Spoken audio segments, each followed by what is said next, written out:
Yeah. Natalia, we'll do that. Thanks for reminding, Jennifer.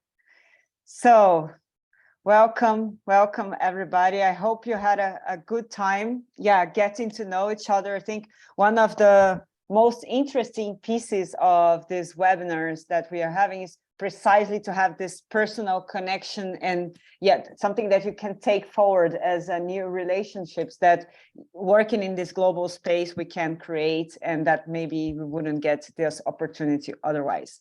So, well, we are starting our 5th edition of this webinar series of implementing the 7 pillars of the philanthropy commitments on climate change. And today we are going to speak about pillar 5, operations. We have the honor, and I want to thank very much Juliana Strobel, which is program manager of Fundación AVINA, working in Argentina and Brazil, that will share with us a bit of her experience in tackling specifically that piece of the philanthropic work. So, as usual, sometimes we have the same people, others we have new ones. So I'm going to just do a quick overview of the commitment of, sorry, let me just reduce the size of my camera here. Yeah, you can all see my screen, right? So, so the idea is, well, we have this moment of welcoming the introduction of the movement, of the commitment itself, the text of the pillar 5, what are we talking about, what are the resources that are out there to actually implement them. Then we're going to hear from Juliana, specifically on AVINA's experience, and have some time for your Q&A, comments, reflections, questions to Juliana.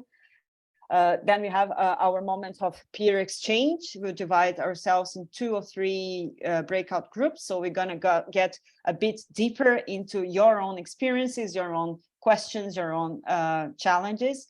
And we conclude, as always, with a moment for feedback and talk about the next steps.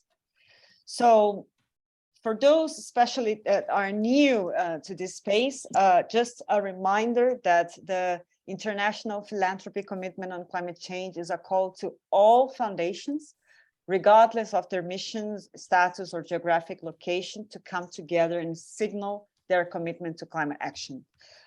We are not a movement that it's only talking with environmental funders. We are not focusing only on climate funders. We really want to be a movement that can bring the space to speak, to share experiences of all foundations working in all different sets of themes. Who belongs to this movement and where we are at the moment, we have just last week reached the milestone of 600 organizations spread across 23 countries. We have 5 national commitments. I can see that Francesca, for instance, is the focal point for the Italian commitments, is here. Thanks, Francesca, for coming. So we have in some of those countries, especially in the UK, Italy, Spain, France, and Canada, we have national commitments and focal points where you have much larger scale of engagement of those foundations. In addition to that, and at the global level, WINGS hosts the International Philanthropy Commitment. So in the end, we have like a family of commitments which are very similar to each other and all belong to the same global movement. It's also a way to enable foundations that want to commit and want to belong to this movement, even though when you don't have like a national focal point or any association of foundation that is championing this effort yet in the different countries. So what it means to commit. Basically, we are looking into taking a holistic approach to philanthropic activities and its capacity to produce a positive impact on the ground. This commitment and this movement is not just about the resources, the financial resources that foundations can put out there for climate action, but goes way beyond that. So we are talking about how can we educate our staff, our boards, our grantees on the climate implications of our work. how can we integrate or mainstream climate in our own programmatic strategies, even if we are like working on refugees or health or on democracy and social participation? How can we decarbonize our endowments, the operations, our purchasing power? How can we make it much more compatible with the goal of tackling the climate emergency, which is something that we're going to touch upon that today. So it really goes looking into the philanthropic activity overall and has different levels of action. So for those foundations that are really at the early stages to those that are very well advanced. And what brings us here today is actually Pillar 5, so the operations. And the International Philanthropy Commitment on Climate Change says, and many of you are signatories here, that you will take ambitious action to minimize the climate impact of our own operations, which may include, and may go beyond that, of course, travel, buildings, and procurement. So this is the focus of our conversation today. So what have other foundations been doing in this specific aspect of the philanthropic activity? What are some of the ideas and one of the challenges out there? Never too much to remember that in the website of the Philanthropy for Climate, we have been constantly adding new resources. So resources that are not necessarily produced by Wings or by any of the national associations, but from different stakeholders out there that are producing relevant content to help yourself in this journey. So please visit the website. We are also posting in social medias with the hashtags Philanthropy for Climate on Twitter and LinkedIn, several resources that we come across as we know that the climate philanthropy landscape is booming everywhere. And we have our main resource, which is the implementation guide, which is publicly available. You can download it and look into that with different pillars. The implementation guide, and this is where you can see some of the possibilities, is not a prescriptive list of actions. It's just a list of suggestions on if you are just starting, for instance, in this journey regarding Pillar 5, you can commission and assess your own carbon footprint, for instance, go all the way to kind of developing a climate action plan, or even going further and including scope 3 emissions, which goes all the way to the value chain of your own organization. So not only the emissions that are kind of under your control, but going the whole value chain. I will not go into detail that. This presentation will be available for you, so you can check this afterwards. But just to show that there are several possibilities of ways forward, and they are there for you. So the question today is, in which stage of this journey is your organization now? We're not going to answer this right now, but I think it's important for you to bear in mind this also to make sure that we can provide other contents depending on if you are very at the beginning or going much more advanced. And just to give you some of the examples, getting even more concrete, let's say, to give some of the examples of signatories of the movement and what they have done, in particularly in this Pillar 5. So we are taking a lot of examples from the UK commitment, because they have already published 2 reports, progress reports. So they already started their journey in asking actually what they have done after 1 year after the commitment was signed. So I mean, there are several others in the movement that, as we can gonna hear from AVINA. So World Habitat has actually decided to be net zero by 2030. And how they did that, the first stage was to set an annual carbon budget to get there. So you need to have to decide where you're going to get and what's your next step. And they decided to start with sustainable travel policy, which is something that I assume many of you have already come across at some point as a need to do something like concrete in this. So Other foundations, like Cora Foundation, decided to focus more on the recycling and food waste, for instance, which can have less of an impact in terms of emissions reduction, but it has a systemic impact in terms of their own communities where they are working, and also on active travel for their employees.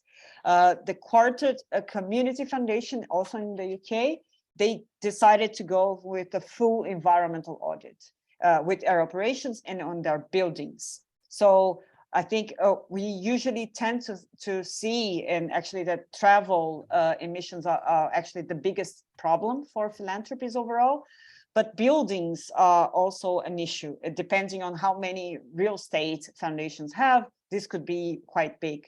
So how can we start, or how can each of you start in this journey, talking with your own administrators or managers of the buildings, how they can become carbon neutral? The guys in St. Thomas, and I promise I'm getting to the end, they decided to go further on having a supply chain policy for 2 years and look into their whole spectrum of work. So Berga decided to invest more on public transportation and reducing flights in their work. Lankley Chase decided to focus more on how in the buildings element that I just described, actually getting it a very renewables, let's say fully renewable in their buildings. And the JJ Charitable Trust decided to focus on procurement. So instead of actually from scratch, just changing all their service providers to be more climate friendly, looking to when the contracts would end, and for the new, let's say, generation of service providers, already choosing someone that was able to provide what were their carbon footprints and so on. So in the nutshell, I think we have like 5 main elements, and happy to see in the discussion if you see others. But one is that if we want to tackle the operations and challenge, we need to have a good data collection at the beginning. So it's without that, I think all of those foundations started with this. So this is a common challenge and a common starting point. The second is the climate action plan. I don't know if you all have already done that, but we are seeing more and more the need to kind of organize and systematize in the operational side what you're going to do to organize the implementation. The third thing is the travel emissions. So I assume you all face the same challenges, even though after COVID, we know that the emissions have reduced a lot. But what's the next, let's say, level of ambition in this regard? It's a big question. Fourth, the procurement process, which sometimes we tend to think that philanthropists are not huge as business or governments. So, okay, let's not go so much on procurement because we are not so big. But in the end of the day, what we see is that by changing your procurement, you can have a very systemic impact in the communities in which you operate. So it's an interesting avenue to explore. And last but not least is that looking into the operations, it's also, and most probably, the element that is more critical to get a more cost-effective organizational management. It does make a difference when you know where the inefficiencies in the management of the organization overall are. And it's like being win-win if you get climate friendly and you also know where most of your purchases are coming from. So with that short, let's say, overview, I wanted to invite Juliana to get one more input for you on what it means in practice, to tackle the operation emissions. Hi, Alice. Hi, everyone. Thank you so much for the invitation to be here today with you guys and share a little bit about AVINA's experience. I'm going to share a small PowerPoint just for you to have an idea of what we are working right now. I'm just not sure if you are. Yes. Well, I don't know if everyone here knows AVINA, Fundación AVINA. We are a Latin American foundation rooted in Global South. And we work mainly at 19 Latin American countries, but we also have some work going on in Africa and some other countries. But our main focus is in Latin America. But we are a quite small foundation. We have only 75 staff members right now. We have external consultants who help us according to some projects that are going on the ground with our local partners. But our staff is pretty small for this all these 19 countries where we work. And this is because we mainly work through our local partners from each country where we are. So they are the ones who really implement our strategy. And we have this focus to work in favor of human dignity and the care for the planet. And for that, we work mainly through three great areas, which are climate action, democratic innovation, and just and regenerative economy. And we have 10 programs that somehow relate to those three areas. So just to moving on, why did we decide to foster a strategy for carbon neutrality in Fundación AVINA? Why was that?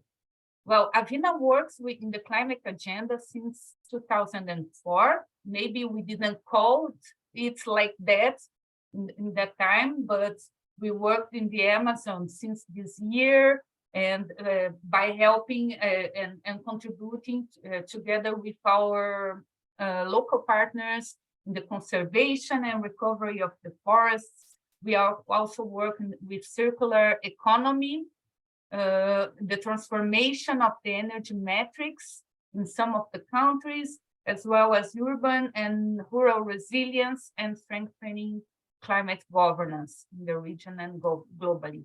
Our 10 programs are related to that, so it was natural for us that for coherence, we should foster and understand our impact toward emissions and then act upon it.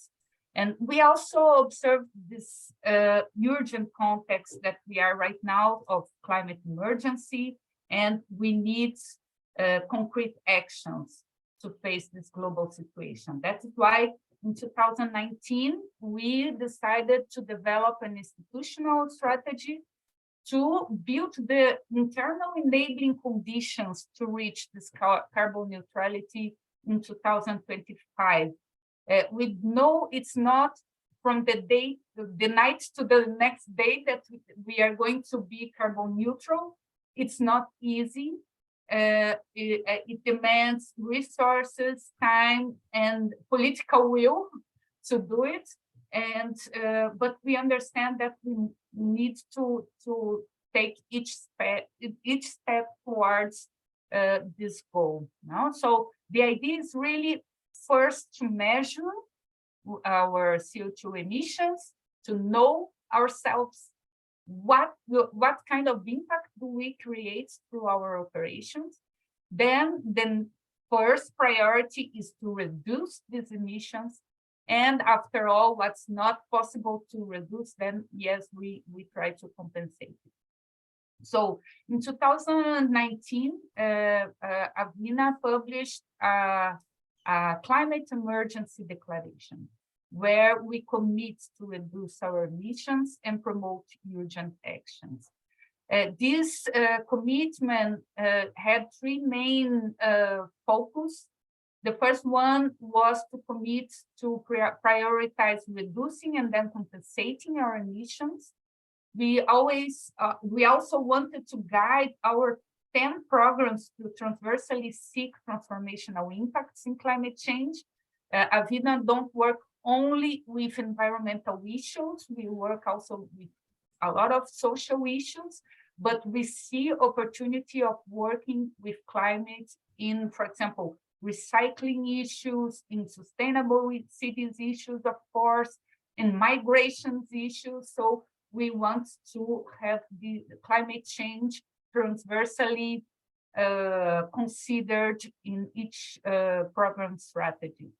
And we also want to raise our voices towards what's happening and to motivate our other organizations and companies to do the same, like we are doing right now in this opportunity, because it's important that everyone makes what is possible and within your reach to really have some action towards this urgent issue.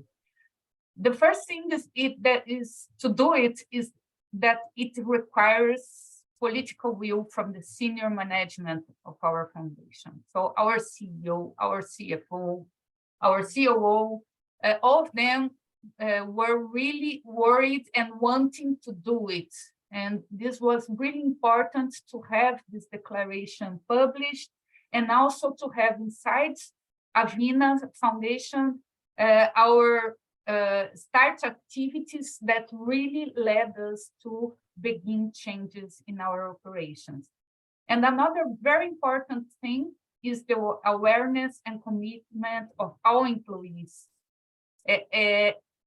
All the staff needs to be part of this task. It's not only the climate action program that is part of this task, we really need to engage everyone on that. So here I present you a little bit of the timeline of AVINA's work in this issue. Well, since 2012, we try to compensate CO2 emissions at our institutional meetings, but we knew already then that it's too less for everything that every emission that we really create through our work. So in 2019, we published this declaration of climate emergency, and we formed an ad hoc group which is called AVINA Carbon Neutral. This ad hoc group is formed by people from different programs so that everyone get engaged and contribute to this process. And also another very important step we took at that year was the adaptation of some of our systems for the collection of emissions data. For example, travel emissions, as Alice said, traveling is where we have most of our emissions. So we need to adapt our travel registry system so that we could calculate our emissions through our flights. In 2020, we made our first calculation regarding 2019. It was very interesting. We were still beginning. It was everything done at Excel sheets in a very simple way, but at the same time, a very effective way. And then we started to design the AVINA carbon neutral strategy with more this climate action plan that Alice told about. We call it AVINA carbon neutral strategy. And at the same time, we started to define the main activities we would need to put in place. One of them was the design of the sustainable and low carbon purchasing policy, so that all our purchases could really be very conscient and effective and the best possible regarding reducing emissions. We started building this emission management system that still by now is an Excel sheet, a complex Excel sheet, but it's in Excel. And we started compensating the emissions from the previous year. And this is very important because once you have your footprint calculated, you have many forms of compensating it. And there are different kind of companies or even NGOs that make this compensation, that facilitate this process to any organization or company that is interested. But carbon by itself is like a commodity. So there is a cheap carbon that is when they choose the most cost-effective way to sequestrate carbon. This is not the choice we made. We wanted to compensate it through a carbon with more quality, let's say, with additional benefits. And we decided to compensate it with the plantation of native species in the Amazon, in that case, with socioeconomic impacts for local communities in the Amazon. This is a decision. This made it cost a little bit more. It's not so much more, but we believe it's more coherent to what AVINA works and wishes that the world goes through. So this is a very important issue. In 2021, we keep on with this issue, with these calculations. And here, 2020 and 21, there was pandemic years.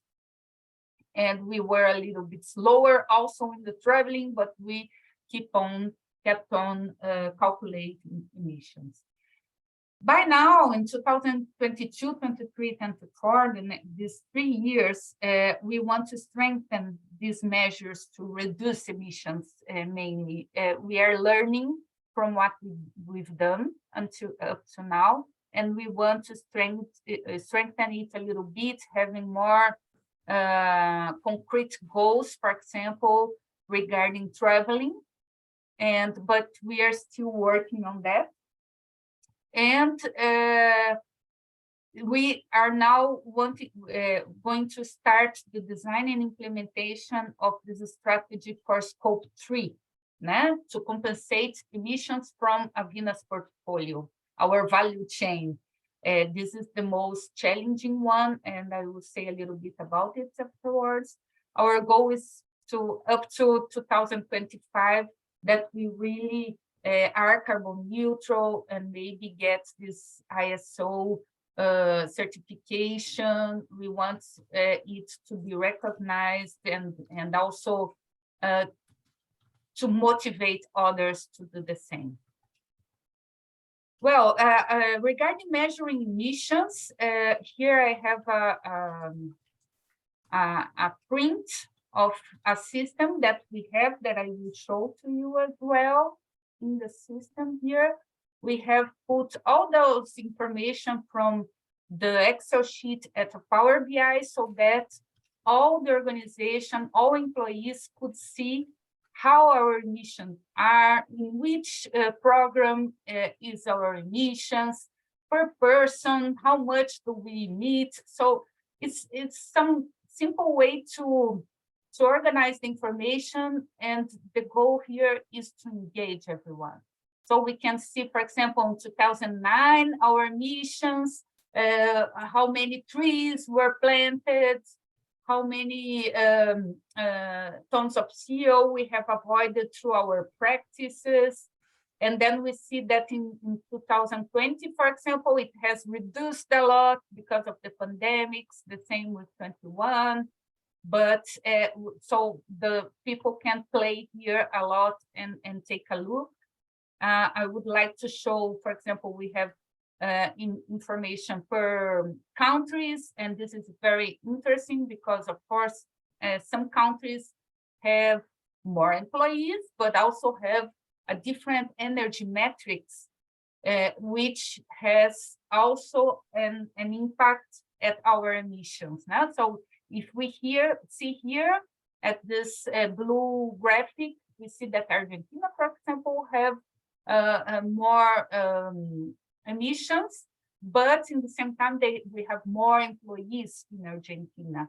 When we say in this green bar here below that Chile, for example, and Belgium, we had a person in Belgium, they also have very high emissions per person. Here we can see per person, and then the energy metrics has an impact on that. And for example, we also want to calculate the avoided emissions. Why? Because the decisions we make in the foundation also can contribute to reduce emissions. AVINA has a home office policy for 10 years already right now, but with the pandemics, then we closed a lot of offices, so all the emissions from buildings were pretty well reduced. We still calculate the emissions from our homes, but the level of emissions is much lower. And then we can see, for example, the contribution also that if somebody goes by bike or goes by walking on avoided emissions. And then this Power BI tool also has an information per employee, which is very good for engaging the employees. So I know, for example, my emissions from flights, from lodging, from energy, how much do I contribute to avoided emissions by working at home, in which program do I work. So it's just a playful way to engage employees. So here are some of the purchasing policies that we have adjusted into more sustainable and low carbon issues regarding flights, lodging, transportation, electricity, events. So it's some kind of guidance that we also try to follow in AVINA. Which are the challenges we have right now? And I think this might interest you because we have maybe similar challenges here. Emissions scope 1 and 2, the emissions scope 1 are the direct emissions, for example, from buildings. This one we have reduced a lot by home office. But regarding indirect emissions, we are a small organization working in 19 countries, so we really travel a lot. We are trying to make better decisions on when to travel and when not to travel, but anyway, there are some limits at this reduction potential without weakening the relationship that we have with local partners. So now we are starting to study other ways of thinking about how to reduce emissions from flights mainly. And then maybe we also have to take into consideration if, for example, we have more projects. Of course, it's possible that we fly more, but our emissions per person, how can we reduce it? So we are starting to deal with this challenge right now. And the other one is the emissions at scope 3, which I believe is the main challenge any foundation has. That is to really design and build this methodology to measure, mitigate, and compensate emissions from our portfolio, from our grants. We need to engage our grantees in this issue because they need to help us to calculate the emissions they make. It's not so easy. We need to have them engaged from the beginning. And besides that, it's very costly, of course, because it's a huge change in our procedures.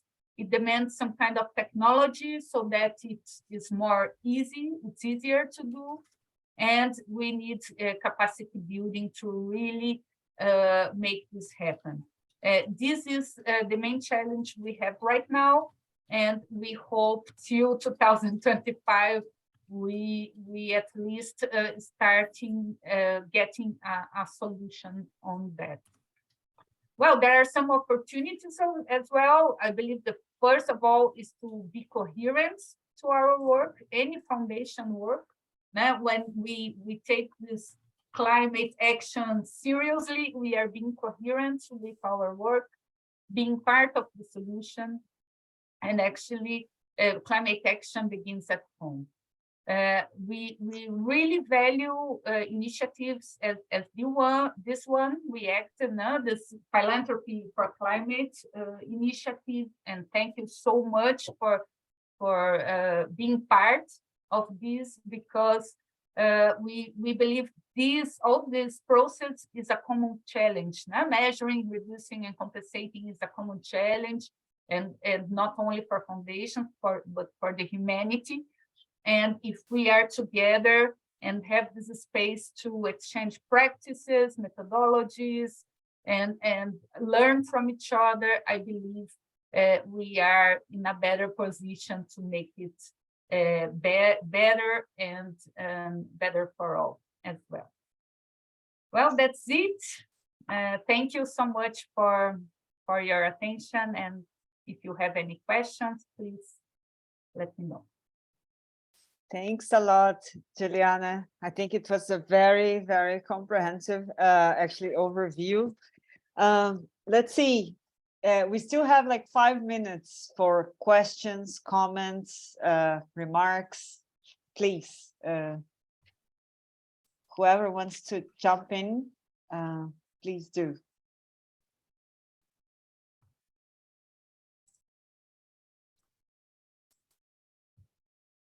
No one? Well, we'll have time in the breakouts to go deeper into some of this. But I think you very well clearly expressed some of those challenges and the steps that are taking. I mean, in the end of the day, it's hard to implement, but we kind of know what we need to do, right? So the challenge is how to start doing and to have the internal political will, because it does take human resources and time.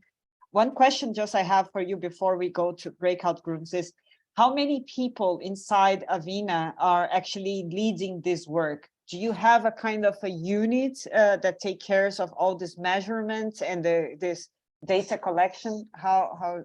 Yeah. Yes, actually, as I told, we have an ad hoc committee, yes, made from people from different programs that are joined, that need to discuss these issues. Right now, it's only 3 people. Now we need to have somebody always from the IT team, the technology and information team, because we need to get our system collecting data correctly. And we also have people from climate action, and then also from the administrative and financial departments, because it's all connected. And then we call some help from other colleagues whenever it is necessary. And I could say that those 3 people that are working more on not in a day-to-day basis, I would say like twice a month, they meet to discuss this issue and to make action. And they feel very happy to be working on that. But what they need to do, and they really do throughout the year, is to engage constantly all the staff, so that they understand that the issue is with each one of us.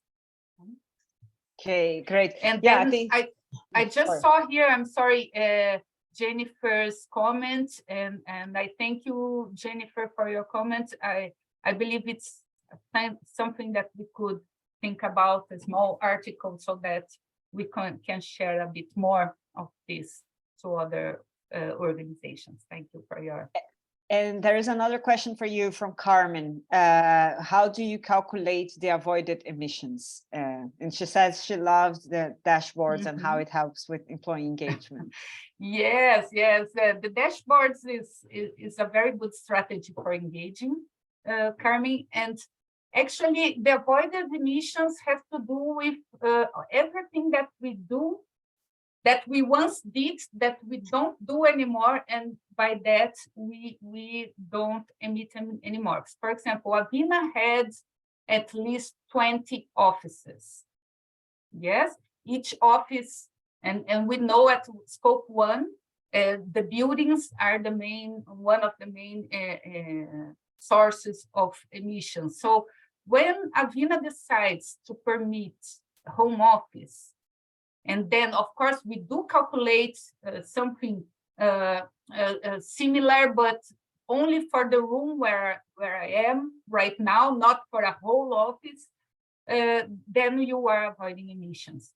When you stop going by car to the office and start or to go by bike, or you decide for a different and more sustainable means of transportation, you are also avoiding emissions. But each employee needs to somehow register it. This is the issue. We need it to be registered. And then we, once a year, we make a questionnaire for the employees that somehow feed this Excel sheet, and then we have those informations. For the traveling, then we have already put it inside our traveling system, then it's more automatic. So thanks for your question, Carmen. Great. So now it's time to hear from you as well in the breakout groups. So the whole idea is that we go to smaller groups so we have time to hear everybody. So each one will bring your own experiences, your challenges, and also be very practical. So what are you doing to tackle this or that issue of what you have heard? So very free, but please, yeah, I hope you use this to connect to each other as well. And we'll see in 25 minutes again here in the plenary. So Natalia will divide us all.